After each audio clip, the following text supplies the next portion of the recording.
What would be the nature of those that hour? Well, we'd be discussing,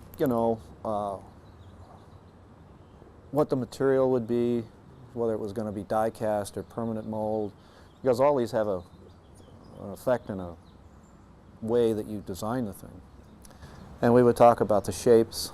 We'd look at the pattern. He'd come back and look at the pattern and he'd say, well, can we do this? And I say, sure. And so he'd go away and then maybe he'd come back in a half an hour and I would have changed that particular shape so that he could see what it looked like in the new form. And Ray would always come back. She was very good at form and shape and looking at materials and the way joints went together and so forth.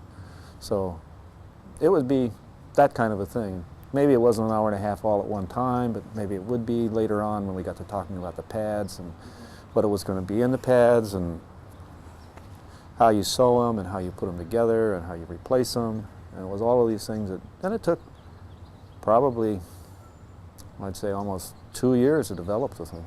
It took a long time to actually, because we went through designing differently than, say, other furniture designers, because we actually built a prototype and could send it back to Herman Miller and have him test it before we actually went further.